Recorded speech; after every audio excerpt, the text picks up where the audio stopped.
নাউজুবিল্লাহ নাউজুবিল্লাহ, আস্তাগফিরুল্লাহ আস্তাগফিরুল্লাহ। আল্লাহ তুমি আমাদের ক্ষমা করো। শেফা, লোকটা আমাদেরকে অপমান করলো, লোকটা আমাদেরকে দেখে মুখ ঢেকে চলে গেল। কি বলছিস? হ্যাঁ, চল তো দেখি। চল। এক্সকিউজ মি, আমাদের দেখে মুখ ঢাকা কি আছে? হ্যাঁ, আসলে আমি বেগানা নারীদেরকে কখনো দেখি না, তাই নিজেকে আড়াল করে নিয়েছি। কি বলে উনি এসব? দেখেন আপনি একটা পুরুষ আরে এ তো আমাদের সূর্য ভাইয়া। ভাইয়া তুমি? ভাইয়া কেমন আছো তুমি? ছাড়ুন ছাড়ুন আমাকে, ছাড়ুন আমাকে, ছাড়ুন। এ কি করছেন আপনারা? আপনারা আমাকে জড়িয়ে ধরছেন কেন? কি বলছো ভাইয়া? তুমি আমাদেরকে চিনতে পারছো না? আমি তোমার বোন মিষ্টি, ও শেফা। কি আপনারা আমার বোন? না না না, আপনারা কখনোই আমার বোন হতে পারেন না। কে? নিজের বোনদেরকে অস্বীকার করছো? এখন বুঝতে পারছি, তুমি ইন্ডিয়াতে গিয়ে পড়ালেখা করে তোমার অহংকার বেড়ে গেছে। তোমাকে বলে কোনো লাভ হবে না, যেখানে বললে লাভ হবে আমরা সেখানেই যাব। চল আপু, বাবার কাছে যাই, বাবার কাছে গিয়ে ওনাকে সাহায্য করতে হবে।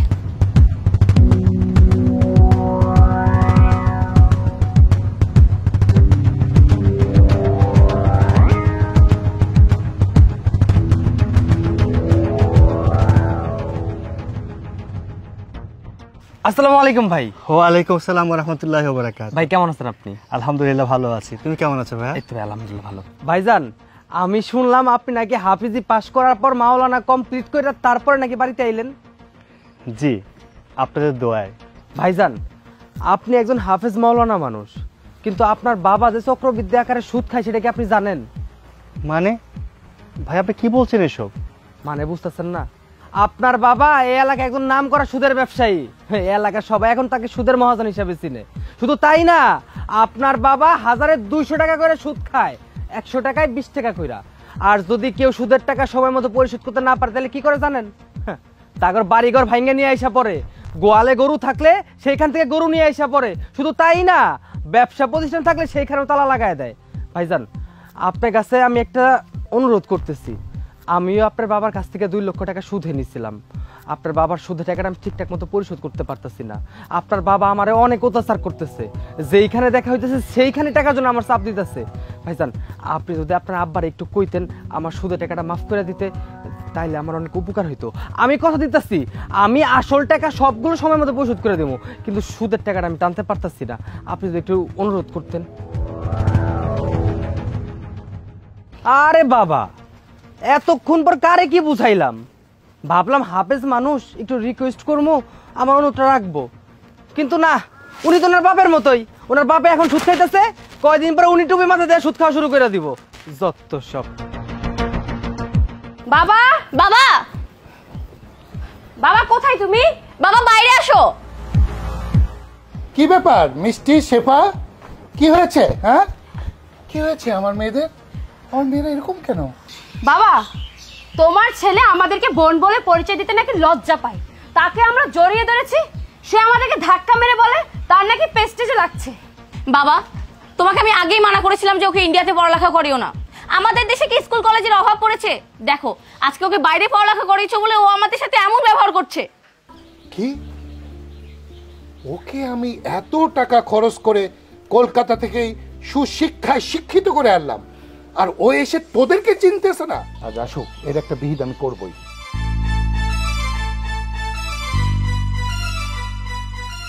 দাঁড়াও। আসসালামু আলাইকুম আব্বা। ওয়ালাইকুম আসসালাম। কি ব্যাপার, তুই বোন দেখে মুখ ঢাকছিস কেন? তাহলে তোর বোনটা যা বলছে সেটাই সত্য না? তুই এত টাকা পয়সা খরচ করে আমি বিদেশ থেকে লেখাপড়া শিখে নিয়ে আসলে এই করলাম? হ্যাঁ, আমি শিব করতে বানর করলাম? বাবা কি বলছেন এসব? আপনি আমাকে ভুল বুঝতেছেন। এই চুপ! কোনটা ভুল আর কোনটা সঠিক আমাকে শেখাতে আসিস না তুই। আমি তোর চেয়ে অনেক বড়, বুঝতে পেরেছিস? হ্যাঁ বাবা, সেটা আপনি ঠিকই বলেছেন। আপনি আমার জন্মদাতা পিতা, আমি আপনার সন্তান, আপনি আমার গুরুজন। আপনার কথা তো অবশ্যই আমাকে মানতে হবে। এত অহংকার তোর! এই সামান্য কিছু পড়াশোনা করে এসে তুই নিজেকে মহান ভাবতেছিস, নিজের বোনদেরকে তুই চিনতেছিস না? হ্যাঁ, সত্যি কথা বলতে কি আব্বাজান, ওরা যে এই কদিনে এত বড় হয়ে যাবে সেটা আমার কল্পনা অতীত ছিল। আমি ভাবতেও পারিনি আজকে ওরা অনেক বড় হয়ে গেছে। সবই ঠিক আছে, কিন্তু আব্বাজান ওদের দিকে তাকাতে আমার কোনো সমস্যা নেই। ইসলামে 5 জন পুরুষ সামনে আসতে পারে, এর মধ্যে আপন ভাই একজন, আমি তো ওদের ভাই। কিন্তু আব্বাজান ওরা যে পোশাক আশাক পরেছে, এই পোশাকে আমি ওদের দিকে তাকাতে পারবো না, কারণ আমার গুনাহ হবে। দেখেছো বাবা, দেখেছো? তোমার সামনে দাঁড়িয়ে আমাদের ড্রেসকে অপমান করছে। বাবা, কি এমন খারাপ ড্রেস পরেছি আমরা? এই ওরা কি এমন ড্রেস পরেছে? এরকম ড্রেস তো এখন সবাই পরে। আব্বাজান আপনি যা বলেছেন ঠিকই বলেছেন যে সবাই পড়ে, কিন্তু সবাই পড়াটা আর আমার বোনরা পড়া কিন্তু এক না। আমি একজন হাফেজ এবং মাওলানা, আমি দাওবন থেকে দাওরা পাশ করে বাংলাদেশে এসেছি।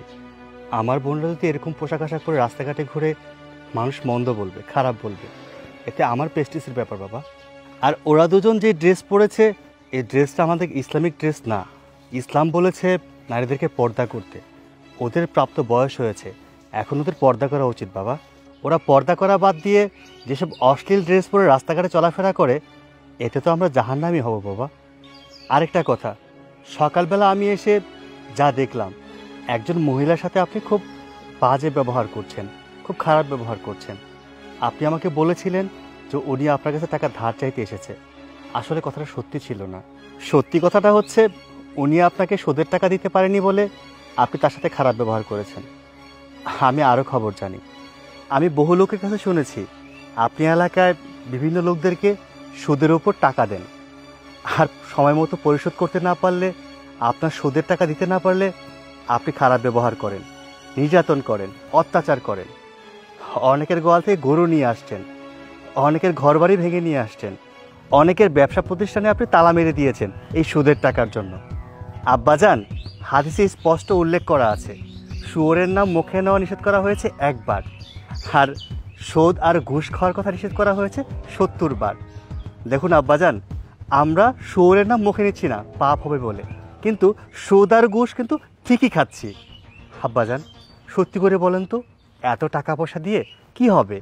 একবার মন থেকে ভেবে দেখুন তো, আজকে মরলে কালকে 2 দিন হবে। আপনি এভাবে হারাম টাকা ইনকাম করছেন, এত লাখ লাখ টাকা, এত কোটি কোটি টাকা আপনি কার জন্য ইনকাম করছেন বলুন তো আব্বাজান? এত কিছু কার জন্য করছি সেটা বুঝতে পারো না? বড় হওনি এখন? এত কারি কারি টাকা খরচ করে তোমাকে পড়াশোনা শিখিয়ে আনলাম, এখনো বুঝতে পারো না?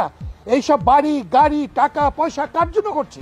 তোমাদের জন্য, তোমার 2 বোন আর তোমার জন্য। আব্বাজান 2 দিনের এই দুনিয়াতে বাঁচতে হলে এত টাকার প্রয়োজন হয় না। 2 বেলা 2 মুঠো ডাল ভাত খেয়ে ভালোভাবে বাঁচা যায়। সত্যি কথা বলতে গিয়ে আব্বাজান, পরকালে আশা করতে হলে সুদ আর ঘুষ খাওয়া যাবে না। আপনি এক কাজ করেন, আপনি এলাকায় যত সুদের টাকা দিয়েছেন সবগুলোকে মাফ করে দেন। এই এই টাকা পয়সা সবকিছু আমি রোজগার করেছি, অনেক কষ্টে, মাথার ঘাম পায়ে ফেলে রক্ত পানি করে আমি এই টাকা রোজগার করেছি। উনি বলল আর আমি মাফ করে দিলাম। আব্বাজান এই সুদ আর ঘুষের টাকা খাওয়া কিন্তু হারাম। আমরা যেটা খাচ্ছি হারাম খাচ্ছি, এই হারাম খাবার আমি খেতে পারবো না। আর আপনি যদি হারাম টাকা নেন তাহলে আমি ফ্যামিলি থাকতেও পারবো না। তার চেয়ে ভালো আমি কাজ করে খাবো। তোমাকে আর থাকতেও হবে না এই বাড়িতে। তুমি যদি আমার মুখে মুখে এই সমস্ত কথা বলো তাহলে আমি চাইবো তুমি এ বাড়ি থেকে বেরিয়ে যাও। দুষ্ট গরুর চেয়ে শূন্য গোয়াল অনেক ভালো। আমি তোমাকে ত্যায্য করলাম, তোমার এই মুখ আমি আর দেখতে চাই না। এই মুহূর্তে আমার বাড়ি থেকে বেরিয়ে যাও। চল মা, ভিতরে চল।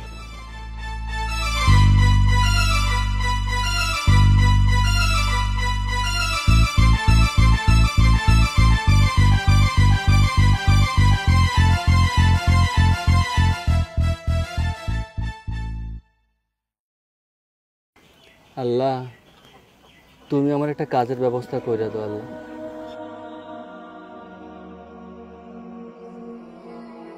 আপনি কি কাজের লোক? জি আমি কাজের লোক, কাজ করার জন্যই বসে আছি।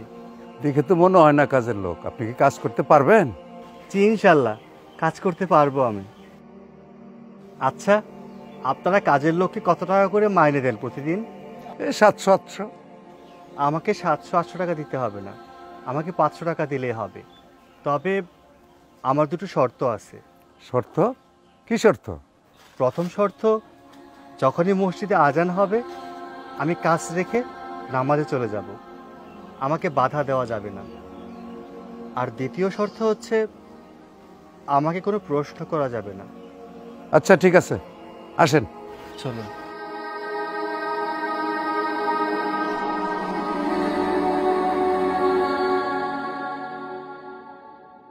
এই যে ঘাসগুলো আছে না, জি। আপনি এই ঘাসগুলোকে পরিষ্কার করবেন ভালো করে। আচ্ছা হ্যাঁ। ঠিক আছে। আইলটা কি সোজা করে দিতে হবে? হ্যাঁ, তা করে দিন। আচ্ছা ঠিক আছে। তাহলে আমি এখন আসি। আচ্ছা, আসসালামু আলাইকুম। ওয়ালাইকুম সালাম। আল্লাহু আকবার, আল্লাহু আকবার।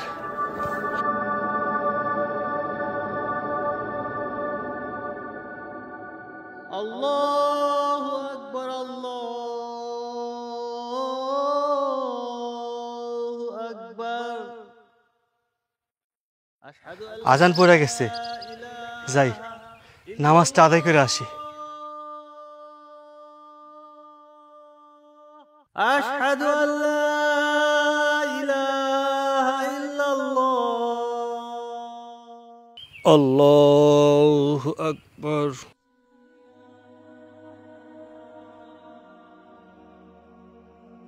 আল্লাহু আকবার,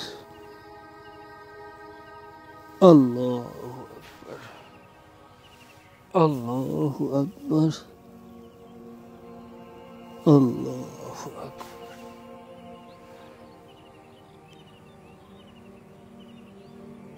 আসসালামু আলাইকুম ওয়া রাহমাতুল্লাহ, আসসালামু আলাইকুম ওয়া রাহমাতুল্লাহ। আস্তাগফিরুল্লাহ রাব্বি মিন কুল্লি যামবি। اللهم آمين. ربنا آتنا في الدنيا حسنة وفي الآخرة حسنة وقنا عذاب النار. رب ارحمهما كما ربياني صغيرا رب ارحمهما كما ربياني صغيرا. رب زدني علما رب زدني علما رب زدني علما. হে আল্লাহ, হে পরওয়ারদিগার, তোমার কাছে সবসময় একটা জিনিস চাই আল্লাহ, তুমি আমাকে ঈমান ও আমলের পথে পরিচালনা করিও, হালাল রোজগার খাবার খাইও, কখনো বেহালাল পথে পরিচালনা করিও না আল্লাহ। যখন তোমার ইচ্ছা হবে তুমি আমাকে নিয়ে যেও আল্লাহ, কিন্তু কখনো নাফরমানীদের সাথে আমাকে মিলিত করিও না আল্লাহ। কালমাতে লা ইলাহা ইল্লাল্লাহ মুহাম্মাদুর রাসূলুল্লাহ।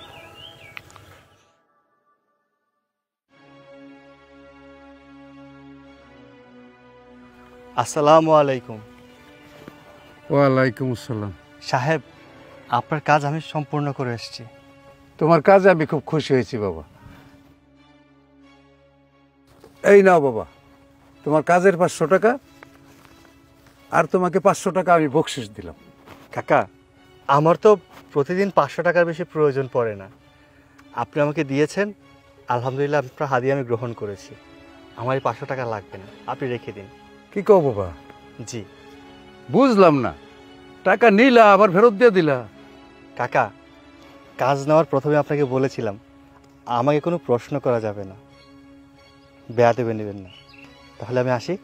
আসসালামু আলাইকুম। ওয়ালাইকুম সালাম।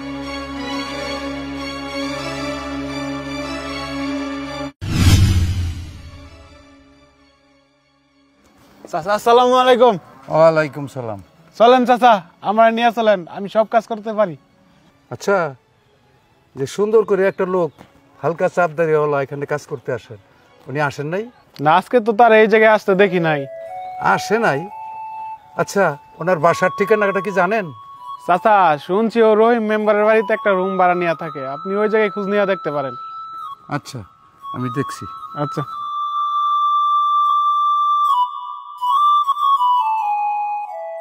আল্লাহ, আল্লাহু আকবার, আল্লাহ, আল্লাহ। কাজে যান নাই কেন? আপনি আসছেন? হ্যাঁ, আসছি। আমি সেই কখন থেকে আপনার অপেক্ষা করছিলাম। আজকে কাজে যান নাই কেন? একই আপনার গায়ে দেখি ভীষণ জ্বর। চলেন, আপনাকে হাসপাতাল নিয়ে যাই, ডাক্তারের কাছে নিয়ে যাই, চলেন। না, আমাকে আর হাসপাতাল নিতে হবে না, কারণ আমার সময় শেষ হয়ে আসছে। আমি আর বেশিক্ষণ এই পৃথিবীতে থাকবো না। আপনি না আমাকে বলেছিলেন আমার কোনো সাহায্যের প্রয়োজন হলে আমি যেন আপনাকে বলি, এই জন্য আপনাকে ডেকে পাঠিয়েছি। আমার একটা সাহায্য লাগবে। কি সাহায্য? আপনার হাতটা এদিকে দেন একটু। এখানে কিছু টাকা আছে, আমার আমার দাফন কাফনের খরচটা এখানে দেওয়া আছে। এটা আমার দাফন কাফনের জন্য খরচ করবেন। আর আমার এই হাতের আংটিটা আপনি এই এলাকার যে চৌধুরী বাড়ি আছে না, চৌধুরী বাড়িতে গিয়ে চৌধুরী সাহেবকে দিয়ে বলবেন এটা ওনার আমানত, আমি ওনাকে ফিরিয়ে দিয়েছি। যান, আপনি আর দেরি করবেন না, আমার দাফন কাফনের ব্যবস্থা করুন। আমার দাফন কাফন সম্পূর্ণ করে আপনি আংটিটা নিয়ে শরীফ চৌধুরীর কাছে যাবেন। যান আপনি। আল্লাহু আকবার, লা ইলাহা ইল্লা আনতা সুবহানাকা ইন্নী কুনতু মিনাজ জালিমিন, লা ইলাহা ইল্লা আনতা সুবহানাকা ইন্নী কুনতু মিনাজ জালিমিন।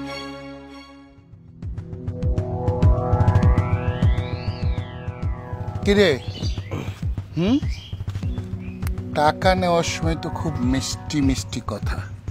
টাকা দেন, 15 দিনের মধ্যেই দেব।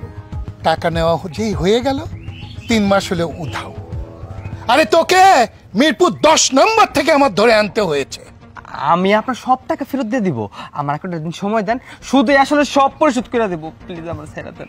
না না না না না, টাকা তোকে পরিশোধ করতে হবে না। একটা কাজ করবি, শুধু তুই তোর বাড়ির দলিল আছে না, ওইটাতে শুধু একটা সিগনেচার করবি, বাস কেল্লা ফতে। আসসালামু আলাইকুম। ওয়ালাইকুম আসসালাম। আপনি কি শরীফ চৌধুরী? জি। আপনার একটা আমানত আমার কাছে আছে। আমানত? এর মালিক কোথায়? মালিককে দেখতে চান? তাহলে আসুন আমার সাথে। আচ্ছা চলুন।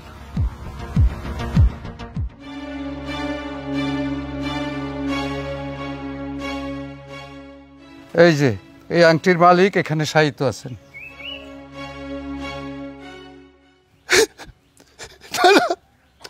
সূর্য, সূর্য, আমার জান।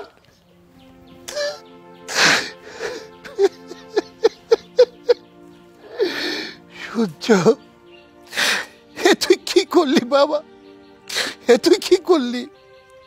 বাবারা কখনো তেজ্য করে না রে, মন থেকে বাবারা কখনো তেজ্য করে না। আমি যে পুত্র হারা হয়ে গেলাম বাবা, আমি যে পুত্র হারা হয়ে গেলাম বাবা। তুই তুই ঠিকই বলেছিলি, তুই ঠিকই বলেছিলি, আমি সুদখোর, আমি সুদখোর রে বাবা। আমি অত্যাচার করি টাকার জন্য মানুষের। আমি তোর কথাগুলো কিছুই বুঝতে পারিনি বাবা, আমি তোর কথা কিছুই আমি তোকে দূর দূর করে তাড়িয়ে দিয়েছি। আমি অমানুষ, আমি একটা অমানুষ, আমি একটা অমানুষ বাবা, আমি একটা অমানুষ, আমি একটা অমানুষ। আল্লাহ, আল্লাহ তুমি আমাকে মাফ করো। আমার ছেলে এত বুঝাইছে, আমি কিচ্ছু বুঝি নাই, আমি টাকার ভয়ে অন্ধ হয়ে গেছিলাম। আল্লাহ, আল্লাহ আমার ইমান আমান কিচ্ছু নাই। আল্লাহ, আমার ছেলে হাফেজ, আমার ছেলে যথেষ্ট চেষ্টা করছে, আল্লাহ আমি শুনি নাই। আল্লাহ, আমার ছেলেও বলছে একজন হাফেজ হলে তার 3টি পুরুষ জান্নাতে যায়। আমি বিশ্বাস করিনি, আমি দুনিয়া নিয়ে ব্যস্ত ছিলাম। দাঁড়িয়ে শাস্তি তুমি দিয়েছ, চরম শাস্তি। আজ আমি পুত্র হারা, আজ আমি পুত্র হারা। ও কতবার বলেছে বাবা সব টাকা ফেরত দাও, আমি সব দেব, আমি সব টাকা ফেরত দেবো, আমার টাকা পয়সা সব দেব, আমি সব দেবো। আল্লাহ, আল্লাহ আমি তওবা করছি, আল্লাহ আমাকে মাফ করে দাও, আমার সন্তানকে বেহেশত নসিব করো। সুবহান